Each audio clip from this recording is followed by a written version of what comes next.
Salam kanalımızın dəyərli izləyiciləri, abituriyentlərimiz və şagirdlərimiz, mən MHM Tədris Mərkəzinin fizika müəllimi Gülnarə Əliyeva. Artıq bilirsiniz ki, buraxılış imtahanı bitib və bizim tək fokuslandığımız hədəfimiz blok fənləridir ki, blok fənlərinə yüksək nəticə toplamaq üçün də nə edirik? Daha çox sınaq işləməli oluruq və biz də MHM Tədris Mərkəzi olaraq sizlər üçün ayda 2 dəfə blok sınaqları təşkil etmək qərarına gəlmişik ki, bu da sınaqlarımızdan biridir. İndi deyəcəksiniz ki, müəllimə, bəs biz bu sınağı harda işləyək? Düşünürəm ki, əksəriyyətinizin xəbəri var, amma xəbəri olmayanlar üçün bir məlumat verim kiçik. Ondan sonra video izaha keçid eləyək. Deməli, MHM Tədris Mərkəzinin App Store-da və yaxud da Play Market-də fərqi yoxdur. Bir saytı var ki, həmin saytda mütləq şəkildə girin, yüklüyün, saytdan qeydiyyatdan keçin və artıq orada keçirilmiş əvvəlki sınaqları və yaxud da ki, sonraki sınaqları görmüş olacaqsınız, tanış olmuş olacaqsınız. Çünki onun faydası nədir? Siz burada izahda, məsələn, videonu dayandırıb, sualı işləyib, təkrardan izahına baxa bilərsiniz. Amma saytda işləyəndə özünüzü imtahandaymış kimi, sınaqdaymış kimi hiss edirsiniz. Yəni, bu bir növ həyəcanınızı idarə etməyinizi öyrədir. İmtahan stresinizi azaldır, vaxtı düzgün şəkildə bölürsünüz. Yəni bu kimi faydaları çoxdur. Ona görə də nə edirsiniz? Gələn sınağı artıq, yəni bu video izaha baxırsınız, ondan sonra gedirsiniz, sınağı yüklüyürsünüz. Hətta belə eləyə bilərsiniz. Videonu dayandırın, həmin saytı yüklüyün, sınaq sizdə görünsün, sınağı işləyin, sonra gəlin video izaha baxın. Qeyd edeyim ki, mən sizə birinci qrupları izah edəcəm. Digər fizika müəlliməmiz, xanım müəllimə isə 4-cü qrupların fizika suallarını izah edəcək. Sualları fərqli seçmişik ki, daha çox sualla artıq tanış olma, daha çox sual öyrənmə şansınız olsun. Ona görə 4-cü qruplar birinci qrupu, birinci qruplar 4-cü qrupları işləyə bilər. Çünki imtahan sualları eynidir. Bir fərq yoxdur. Sadəcə olaraq son 3 sualında fərqlilik var ki, birində ətraflıdır, birində situasiya suallarıdır ki, o da bəzən olur ki, bir-birindən bağlantılı olur. Eyni tipdə suallar düşmə ehtimalı çox olur. Ona görə, yəni mən 4-cü qrupam, birinci qrup mənim nəyimə lazımdır deməyin, mütləq birinci qrup suallarının da izahına baxın və yaxud da ki, birinci qrupla bağlı sınaqları da mütləq şəkildə işləmiş olun. İndi isə keçək sualın izahına. Başlayaq birinci sualdan. Deyir, dayananadək nə qədər yol gedibcisin? Bunun 2 üsulu var. Məsələn, ən bilindik üsul nədir? Dayananadək deyəndə son sürətim 0-dır deyə buradan törəmə alıram. Mənfi 12 plus 6t bərabərləşdirirəm 0-a. T-ni tapıram 2. Və mənfi 15-i ataraq yolu və yaxud da ki, yer dəyişməni tapıram. Koordinat istəsə də 15-i nəzərə alıram. Bir digər üsulu da sizə vaxta qənaət eləyəcək. Yol demir. V0 kvadrat bölünsün 2 ilə birbaşa tapın. Olsa yolda mənfi nəzərə alınmır. 144 bölünsün 6 vur 2 eləyəcək 12. Və yaxud zaman istəyir. T bərabər V0 bölünsün A ilə birbaşa 12 bölünsün 6 tapırsınız ki, görsün necə sadədir. Bir saniyyə heç almır. Ona görə ən gözəl üsul bu ikinci üsuldur ki, bir də törəmə al, yerinə qoy və s. eləmə. Bu üsulla birbaşa onsuz da ki, yolun da düsturunu bilirsiniz, zamanın da düsturunu bilirsiniz. Yerinə qoyub tapırsınız. İkinci sualda. Silindrik qabda porşeyin altında olan doymayan buxarın izotermik sıxılmaqla mayeyə çevrilməsi prosesi təzyiq temperatur koordinatlarında təsvir olunmuşdur. 1, 2, 3 nöqtələrində bu kütlələr arasındakı münasibəti istəyir bizdən. Deməli, nə edirsiniz? İndi bu qrafikin üzərində izah eləyəcəm. Bir başqa qrafik üzərində veriləndə onun da həll yolunu göstərəcəm ki, artıq digər sınaqlarda onu nəzərə ala biləsiniz. Baxın. Burada təzyiq həcm qrafikidir. Görürəm ki, doymayanın doyan buxara çevrilməsidir. Burada artıq doymayan buxardır, burada doyan buxardır. Niyə? Çünki izotermik prosesdə təzyiq həcmdən tərs asılı olur. Doymayan buxar ideal qaz qanunlarına tabedir deyə heç bir dəyişiklik olmur. Amma doyan buxar ideal qaz qanunlarına tabe deyil deyə burada artıq temperatur sabitsə, təzyiqdə, konsentrasiyada, sıxlıqda sabit qalmalıdır. Həcmə baxanda görürəm ki, həcm getdikcə azalır. Yəni, burada V1 böyükdür V2-dən, o da böyükdür V3-dən. Avtomatik nə edəcəm? Kütləni də eyni bu formada götürəcəm. Fikir verirsiniz, mən B hərfi yazdım. Niyə? Buxar.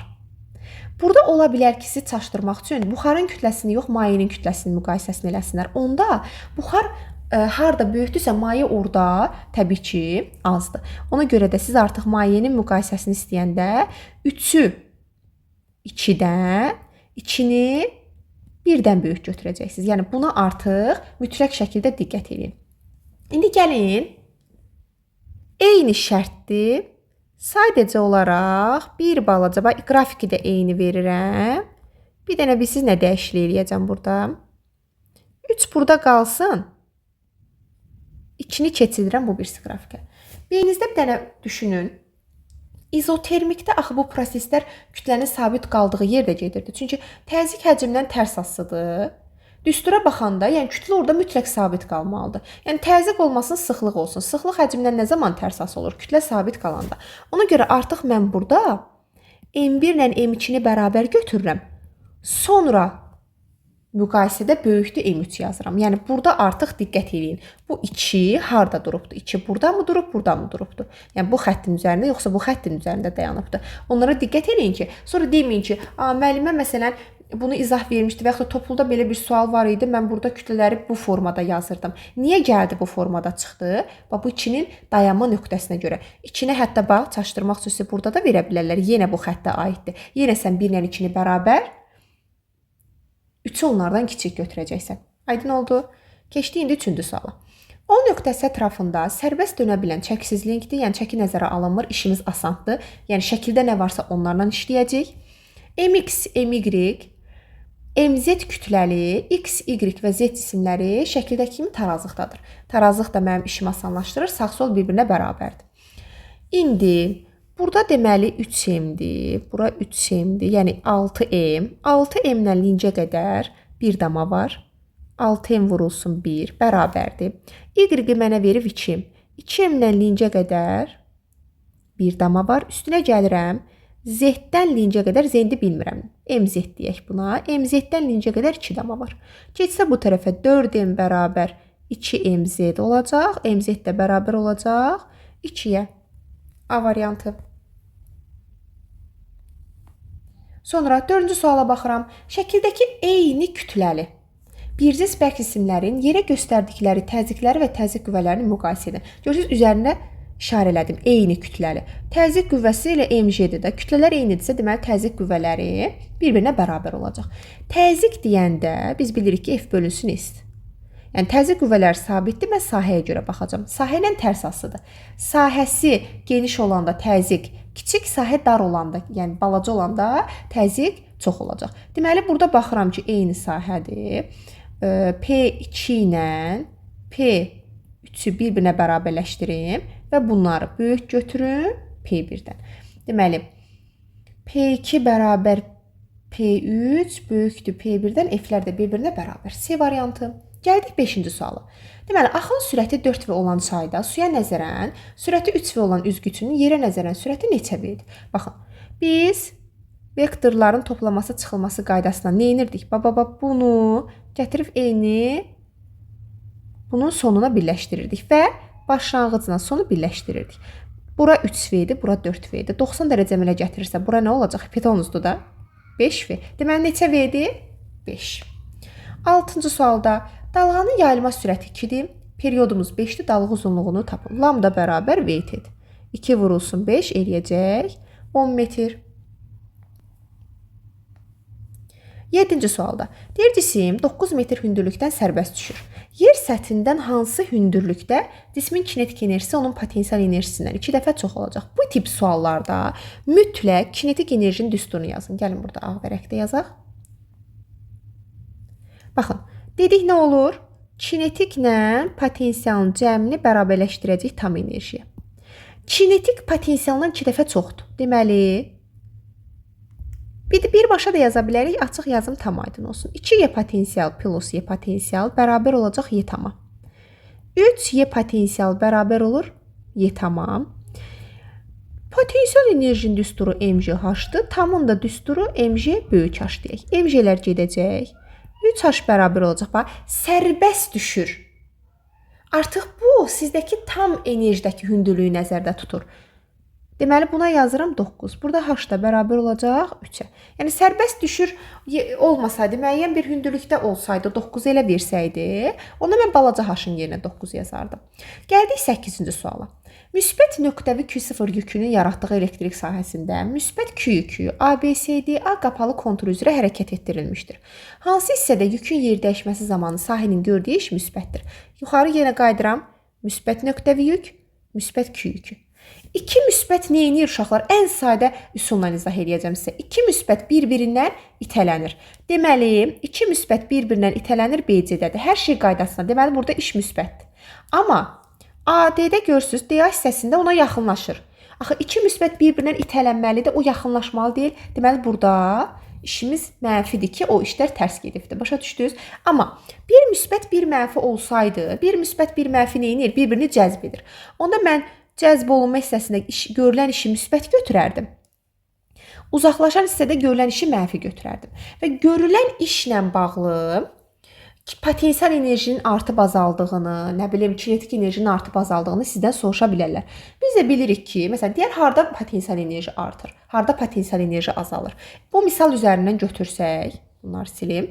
Deməli, mən bilirəm ki, müsbət müsbəti itələyir. Müsbət müsbətdən itələnəndə görülən iş müsbətdir. Burada artıq potensial enerji azalacaq. Çünki potensial enerji əks-işarə enerjinin, yəni potensial enerjinin dəyişməsi əks-işarə işə bərabər olur axı. Ona görə biz burada artıq işin müsbət olduğu yerdə potensialı azaldacaq. İşin mənfi olduğu yerdə potensialı artıracaq. Kinetikdə isə tam tərsi. Kinetik enerjinin dəyişməsi ilə işə bərabərdir. Ona görə iş harda müsbətdirsə, kinetik artacaq. İş harda mənfidirsə, kinetik azalmış olacaq. Gəldik 9-cu sual. Deməli, burada iş müsbətdir BC hissəsində. 9-cu sualda müqavimətlərin müqayisəsi nisbətini istəyir. Müqavimət deyəndə ağlımıza Royal bölünsün S düsturu gəlir. İndi burada bir-bir tətbiq eləyək. Rx bölünsün RY, ikisi də dəmirdir, rolar eynidir. Lx bölünsün Sx, Ly bölünsün Sy. Deməli, Lx-imiz X və Y dəmir çubuqlarının sahələri var, uzunluqları L və 2L-dir. Deməli, L bölünsün S, 2L bölünsün 2S. Niyə yazmadı? L'lər getdi, S'lər getdi, 2'lər getdi. Deməli, bunların nisbəti oldu 1. Nəysə itirmədik bir dəqiqə. Deməli, L və 2L'dir. Rx bölünsün RY, Lx bölünsün Ly, Sx bölünsün Sy. Sy də yuxarı qalxır. Yəni, bunu məsələn mən buradan yaza bilərəm. Buradan deməli, Lx-imiz L-dir. Sy-imiz 2S-dir. Bura 2L-dir. Bura S-dir. Düz 1 alınır. Sonra 10-cu sualda mayenin səthində üzən cisimlərinin sıxlıqları arasında deyir hansı münasibət doğru olacaq? Mən burada K cisminə baxsam, görürəm ki, 3-dən 2-si batıb. L cisminə baxsam, görürəm 3-dən 1-i batıbdır. Yəni, bunu artıq daha açıq yazsaq, bax, V batan bərabərdir. Rho cisim bölünsün Rho maye vurulsun V cisimdir. Bax, 3-dən 2-si batıbdır. 3-də 2 V cisim bərabərdir. Rho cisim bölünsün Rho maye vurulsun V cisimə. V cisimlər getdi. Rho cisim, buna K deyək ya da 1 deyək. Rho cisim 1 bərabər olur 2 Rho maye bölünsün 3-ə. İndi mən eyni qaydanı tətbiq eləyəcəm digərinə. V batan bərabər Rho cisim bölünsün Rho maye vurulsun V cisimdir.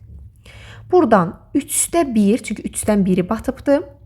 V cisim bərabərdir. Rho cisim bölünsün Rho maye vurulsun V cisim. V cisimlər gedir. Bu da 2 olsun da.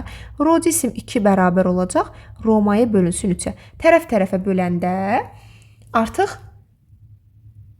Rho 1 böl Rho 2 bərabər olacaq 2-yə. Rho 1 də bərabər olacaq 2 Rho 2-yə. Sonra 11-ci sual. Dəyişən cəryanla bağlıdır. İnduktiv müqavimət. XL bərabər omega L-dir. L də bərabər XL bölünsün omegadır. Görürsünüz? XL-dən düz asılı. Deməli, ən böyüyü 4, ən kiçiyi 2 olardı. 12-ci sualda. Zəif işıq selini qeyd etmək üçün hansı cihazdan istifadə edirik? Fotorezistordan. 13-cü sualda. Maqnit selinin zamandan asılılıq qrafikini verib, elektrik hərəkət qüvvəsinin zamandan asılılıq qrafikini istəyir. Bax, induksiya elektrik hərəkət qüvvəsi mənfi delta fi bölünsün delta t-dir. Yəni, burada artıq maqnit selinin, belə deyək də, birinci tərtib törəməsi, yəni maqnit selindən Siz törəmə alıb elektrik hərəkət qüvvəsini tapacaqsınız. Sadəcə olaraq mənfini nəzərə alacaqsınız. Məsələn, bunun törəməsi mən bilirəm ki, düz xəttdir. Amma mənfi var deyə mənfidən düz xətt çəkəcəm. Sabitin törəməsi mən bilirəm ki, 0-dır. Burada isə bu aşağı doğru gedir. Mən bunu mənfidə çəkməli idim də. Düzdür, mənfidə düz xətt. Amma o 2 dənə mənfi onu müsbətə çevirir. Olur B variantı. Gəldik 14-cü suala. Deməli, enerjilər və intensivlər arasında hansı münasibət doğrudur? Yadınızda saxlayın. Enerji deyəndə Y-udur. Bax, K da L-də U-dan başlayıbdır. Artıq nə olacaq? Enerjilər sabit. İntensivlikdə birbaşa cəryan şiddətindən əlaqəlidir. Doyma cəryan şiddəti K-da daha çoxdur deyə K L-dən böyük, kinetiklər bərabər olacaq.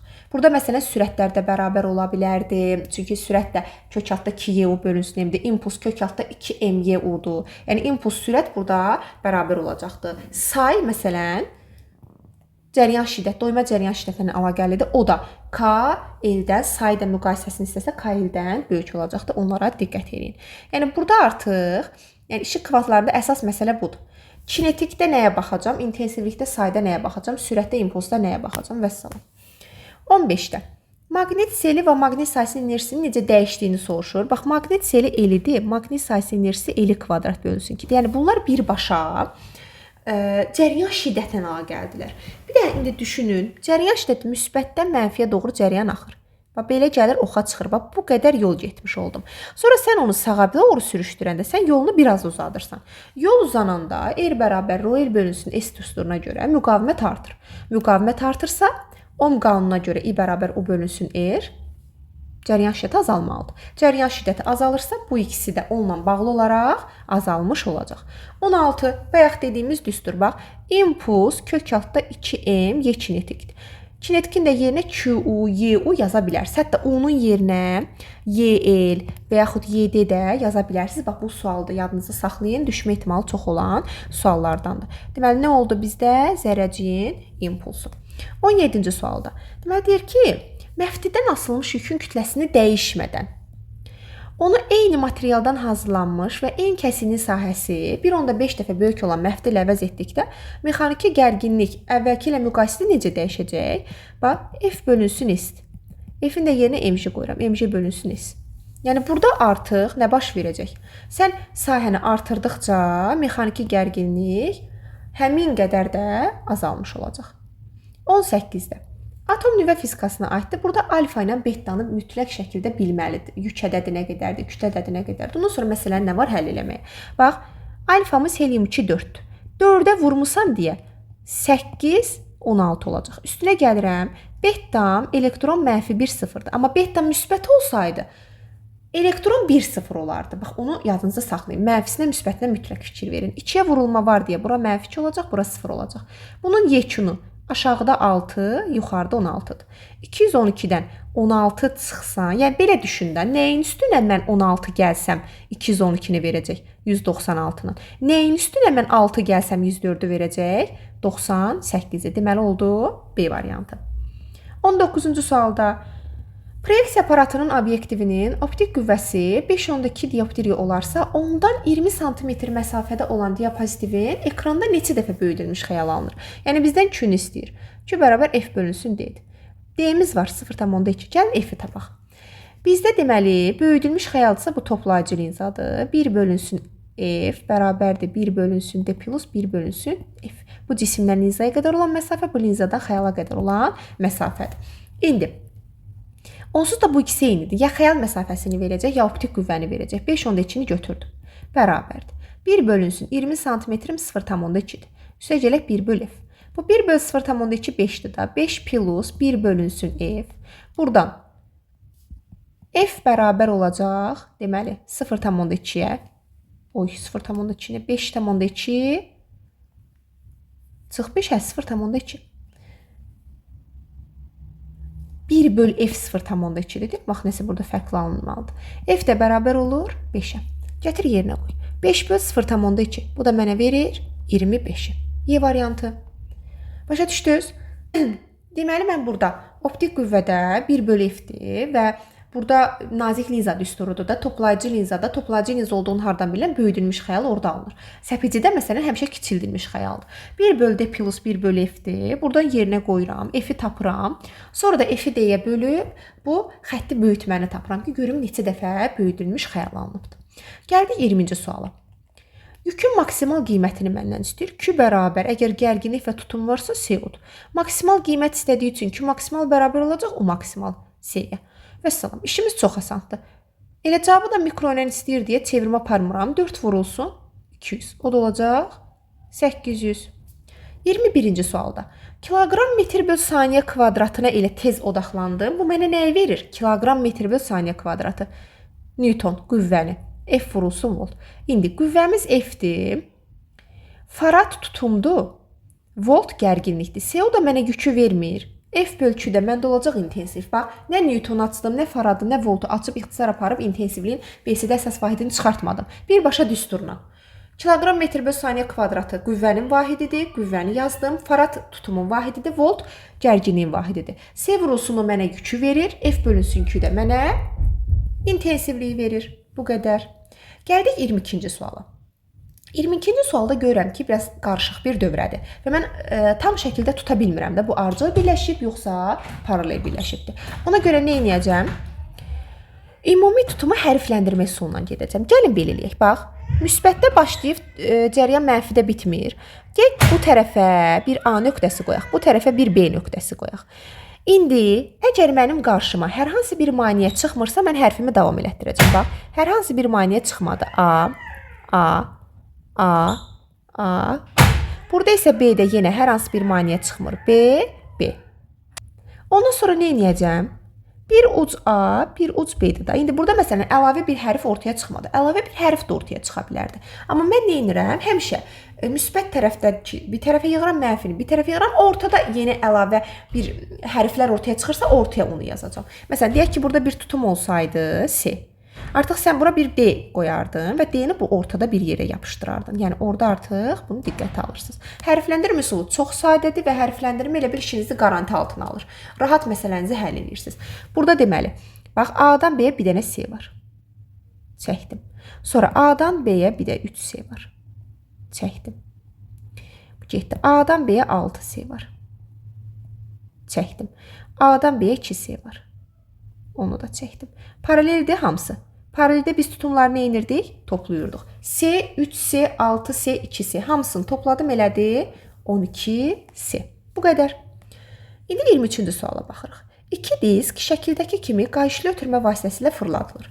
X, Y, Z çarxlarının bucaq sürətləri bu şəkildədir. Sürətlərimiz bu formadadır. Deyir, aşağıdakılardan hansı doğrudur? Bax, mən görürəm ki, X ilə Y fırlanan diskdir. Y ilə Z qayışlı ötürmədir. Qayışlı ötürmədə sürət sabit qalır. Fırlanan diskdə bucaq sürəti sabit qalır. Deməli, Y ilə Z-in sürəti bir-birinə bərabərdir. X ilə Y-in omegası bir-birinə bərabərdir. Burada da mən radiuslara fikir verəndə X-in radiusu Z-dən böyük deyil. Yəni, burada artıq X-in radiusu Z-dən böyükdür. X-in radiusu Z-dən böyükdürsə, sürətdə də eyni olacaq. Onsuz da ki, Y ilə Z eyni şeydir də, sürətləri bərabər deyil. Yəni, artıq sürət olaraq müqayisə eləsəm, X-in sürəti Y-in sürətindən böyük olacaq. İçi də doğrudur. Sonra 24-cü suala baxırıq. Euler-Venn diaqramında bir cisim maqnit sahəsinə induksiya vektoruna perpendikulyar istiqamətdə eyni sürətlə daxil olan proton və alfa zərrəcik üçün uyğun bəndləri müəyyənləşdirin. Proton P1-1-dir, alfa zərrəcik helium 2-4-dür. İnduksiya vektoruna perpendikulyar istiqamətdədir. Aha. Çevrə üzrə bərabər sürətlə hərəkətdir. Yəni perpendikulyardirsə hər ikisi çevrə üzrə bərabər sürətlə hərəkət eləyir. Radiusum MV bölünsün kübdir. Yəni burada artıq bir cisim maqnit sahəsi induksiya sabitdir. Eyni sürətlə sürət sabitdir. Kütlə və yükə baxacağam. Məsələn, proton üçün yazsam 2 yox, kütlədə 4-dür. Bax, gəlin bunda deyim sizə. Bu kütlədədir, bu yükədədir. Bilməyənlər üçün. Bax, burada deməli sən 4-ü böləcəksən 1-ə 4 eləyəcək. Bu alfa hissəsi üçündür. Protonda da 1-i Bu 4-ü 2-yə bölürsüz. Üzrü sayın uşaqlar. 4-ü 2-yə bölürsüz 2. Proton üçün yazanda 1-i 1-ə bölürsüz 1.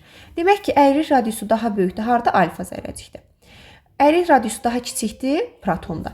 Period və tezliyi də müqayisə edəndə periyodum 2πm bölünsün kübdir. Yenə burada alfada periyod daha böyük olacaq. Tezlik isə kübə bölünsün kmdir də. Tezlikdə protonda daha böyük olacaq. Deməli 3 5 2 4 və 1 A variantı. Burada siz nədir uşaqlar? Bura 3, bura 2 olmalıdır. Bunu üzürlü sayın diqqətimdən yayınıbdır. 25-ci sualda. Deməli, açar sözlərdir. Şəffaf üçbucaqlı prizmanın yağ səthinə düşəndə sınaraq 7 rəng ayrılır. Təbii ki, bu ağ işıqdır. Bunlardan ən böyük tezliyə malik olanı hansı olacaq? Ən böyük tezliyə malik olanı bənövşəyi, ən kiçik tezliyə malik olanı qırmızıdır. Ən çox sınan yenə bənövşəyi, yox, bir dəqiqə. Yenə bənövşəyi, ən az sınan isə yenə də qırmızı olacaq. Çünki tezliklə sınır əmsalı 1 dəyişir. Sürətlə dalğa uzunluğu 1 dəyişir. Ən yuxarıda sürət dalğa uzunluğu böyükdür və necə olur? Deməli, yuxarıdan aşağı getdikcə sürət dalğa uzunluğu azalır. Aşağıdan yuxarı getdikcə sınırma əmsalından tezlik azalır. 26-cı sualda. Deməli, x-im sinus omega t plus fi sıfırdır. Deməli, başlanğıc fazam, elə ilk odaqlandığım o da pi bölünsün 3-dür. Dövrü tezlik omeganı nəzərdə tutur. T-nin qarşısında olan 6 pi'dir. Rəqsin amplitudu da x-im 0,5'dir. Deməli, 1-ə A, 2-yə S, 3-ə də D uyğun gəlir. 27-ci sualda. Uzunluğu 10 sm olan cəryanlı düznaqil induksiyası 8 Tesla olan bir cis maqnit sayəsində induksiya xətlərinə paralel yerləşdirilmişdir. Naqildən axan cəryan şiddəti 7 amperdirsə, maqnit sayəsi hansı qüvvə ilə təsir edir? Cümləyə bir də diqqət edirəm. Bir cis maqnit sahəsində induksiya xətlərinə paralel, yəni ilk odaqlanmayın İB ilə tapbağa. Paraleldə nədir? Sinus 0. Sinus 0-da qüvvə də 0-dır. 28-ci sualda. Deyir ki, 210 metr hündürlükdən yer səthinə düşür su və ağırlıq qüvvəsinin işinin 40% suyun qızmasına sərf olunur. Ağırlıq qüvvəsi mgh-dır. mgh-ın 40% sərf olunur suyun qızması. Sm delta t-yə. Bu qədər. M'lər getdi. 10 vurulsun 210 vurulsun 40 bölünsün 100 bərabər olur. S'imiz belə yazaq. 4200 vurulsun delta t. Buradan 2 sıfırları belə aparaq. 21 ilə 42-ni aparaq. Burada qalacaq 2. Bundan bu sıfır aparaq. 4 ilə bunu aparaq 2. T də olacaq 0,2. B variantı. Görürsən nə maraqlı sualdır. Cümləni diqqətlə oxusaz tuta biləcəksiniz. Çünki çox şagird bunu yazmaqda çətinlik çəkir. Amma heç bir çətinlik yoxdur. Ağırlıq qüvvəsinin işini bilirsiniz.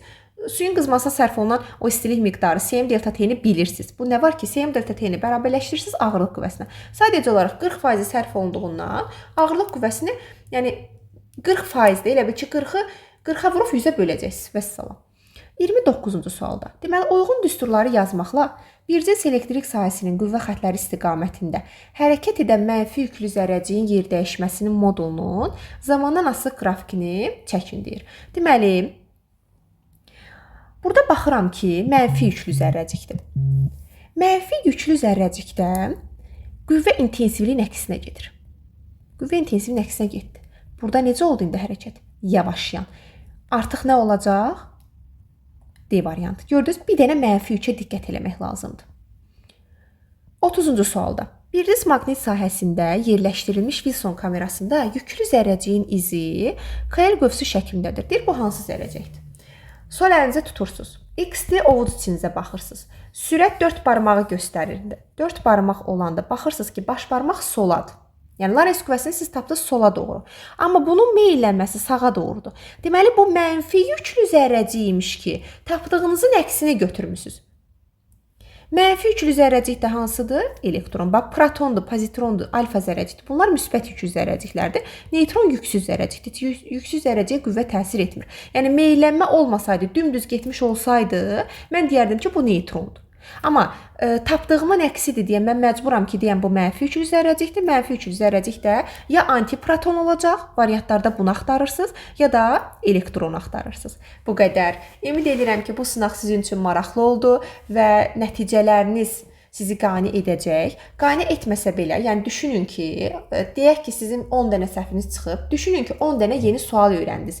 10 mövzu üzərindən 10 dənə yeni sual öyrənmiş oldunuz və artıq digər sınaqlarda siz bu 10 dənə səhvi 5 dənə səhv edə bilərsiniz. Ondan sonra artıq 2 dənə səhv, 3 dənə səhv. Belə-belə artıq səhvsiz yazma şansınız olacaq. Bu səhvsiz yazma şansınızda artıq sizin 10 dənə səhviniz çıxıbdı və yaxud da sınağı yazmırsınız, artıq sınağı qoydum qırağa olmaqla olmur. Siz sınağı yazmağa cəhd göstərin. Yaza bildiklərinizi yazın. 10 dənə də yazsaz, 5 dənə də yazsaz, bilin ki, cəhd göstərdiniz və yazdınız. Ondan sonra da heyfsilənib, məsələn, mənim şagirdlərimdən bəzən olur ki, sınaqda səhvləri çox çıxır. O sınaqda o səhvlərə baxmaq yerinə kənara atırlar.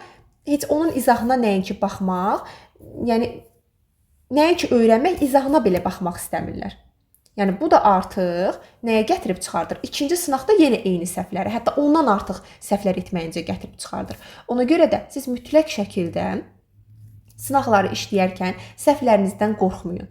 Səhvlər eləyəcəksiniz, yeni sual öyrənmə şansınız ortaya çıxacaq. Belə-belə imtahana artıq siz səhv etməyəcəksiniz. Ən azından səhv etsəz belə çox minimal bir səhv olacaq və onu kodlaşdırmada və s. düzəltmə şansınız olacaq. Yəni bu da diqqətsizlik də olar. Bir var sualı bilməyəsiniz və bəxtəxuda bir dənə cavab atasınız. Bir də var ki, sualı biləsiniz və həll eləyəsiniz. Kiçik diqqətsizlik səhvlərini də ikinci dəfə baxanda aradan qaldırma şansınız olar. Bu qədər. Əgər video sizin üçün faydalı oldusa, mütləq şəkildə kiçik bir rəy yazmağı və bəyənməyi unutmayın. Bu da mənim üçün sevindirici hal olar ki, sizin üçün daha çox videolar paylaşaram. Sağ olun.